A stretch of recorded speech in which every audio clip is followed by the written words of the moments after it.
Les éditions Sixtreed, avec l'aimable autorisation des éditions du Seuil, présentent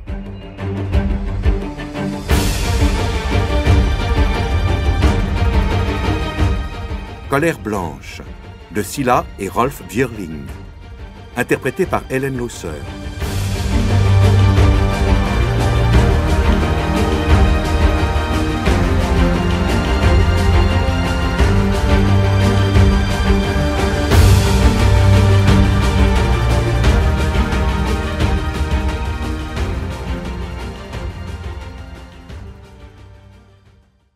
Hôtel Sheraton, Stockholm, 2005. Le barman repéra les 4 hommes dès leur arrivée, comme un barman expérimenté sait le faire, surtout lorsque l'attitude de ses clients l'étonne. C'était leur cas. Ce n'était pas leur habillement parfaitement correct, costume sombre, chemise blanche, cravate, mais quelque chose d'autre. Peut-être la cohésion de leur groupe. Les 4 hommes se déplaçaient presque comme en formation, à proximité les uns des autres, avec les mêmes mouvements contrôlés. Des policiers du service de la sûreté de l'État, la SEPO. Ce n'était pas impossible, pensa-t-il. Ils avaient tous les cheveux courts et l'air très suédois. Ils s'installèrent dans un box au fond de la pièce.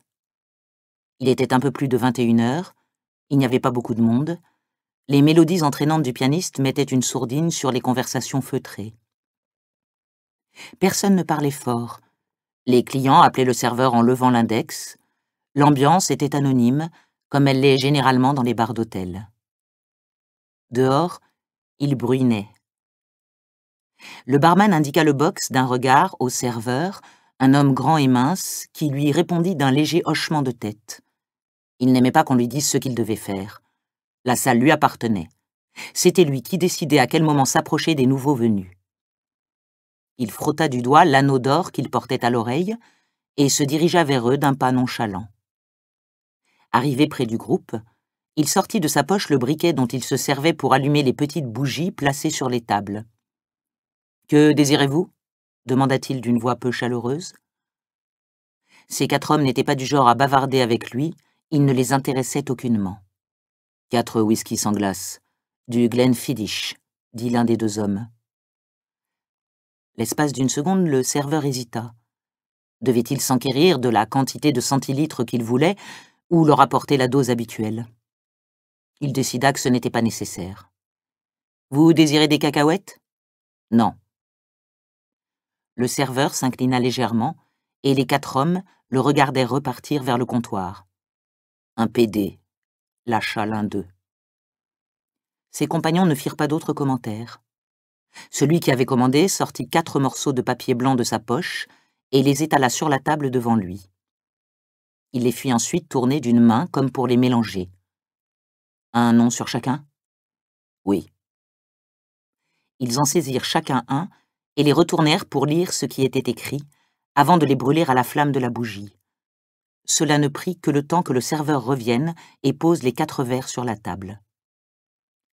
Lorsqu'il se fut éloigné, les 4 hommes levèrent leurs verres et dirent l'un après l'autre, sur le même ton et en baissant la voix, « Gloire, hiérarchie, discipline, foi. » Ils trinquèrent et burent une gorgée de whisky. L'un d'entre eux sortit une feuille de la poche intérieure de son veston, la déplia sur la table et rapprocha un peu la bougie. « C'est un projet, dit-il. » Ses compagnons se penchèrent, et l'un d'eux s'assura du regard que le garçon se trouvait à l'autre bout du bar. L'homme se racla la gorge avant de commencer à lire le texte qu'il avait devant lui. « Ligne directrice pour le nouveau royaume. » C'est le titre? Oui, en tout cas une proposition. Bien. L'homme baissa à nouveau les yeux vers la feuille. La révolution nationale socialiste en Suède se fera par la rééducation avec le peuple. Cela dû. La rééducation du peuple, et non avec le peuple. L'auteur du projet sortit un stylo-bille de la poche de sa veste et corrigea. Puis il reprit. La révolution nationale socialiste en Suède se fera par la rééducation du peuple. Elle se réalisera grâce à des hommes forts et disciplinés. Notre propre mouvement se transformera en un ordre dominant, une garde nationale. Notre objectif est un État libre que nous dirigerons. L'homme continua à lire quelques minutes et conclut par ces mots « Ce que nous proposons est la seule voie de salut pour la Suède. » Il releva les yeux. « Ça vous paraît bien ? » ?»« Oui, sur le plan théorique. Toute la question est de rendre ce message populaire et de le formuler de telle manière que tous les Suédois comprennent que c'est indispensable. Il suffit de dire les choses comme elles sont. Notre peuple est en train de sombrer. Notre race est menacée d'extinction. Ce qui compte le plus pour nous est en passe d'être déshonoré. Et anéanti. Exactement. Ça, tout le monde peut le comprendre parce que c'est évident, non? Oui. Maintenant que cette Håkansson, qui est glissant comme une anguille, est entrée au Parlement, il n'a qu'à commencer à tout nettoyer et à nous défendre. S'il arrive à mettre le pied dans la porte, elle s'ouvrira d'ici quelques années. Le texte doit-il être plus concret? Préciser ce qui menace notre existence? Je ne crois pas. Tout le monde en est déjà conscient. Les nègres, les juifs, les roms, les immigrés, les PD. 2 des 4 hommes tournèrent les yeux vers le serveur. Il s'en rendit compte, mais comprit que ce n'était pas pour le faire venir. Leurs regards exprimaient autre chose. « Les clients du box, dit-il au barman. »« Oui, ils sont antipathiques. Ce sont des clients. » Le barman s'éloigna en emportant quelques verres sales.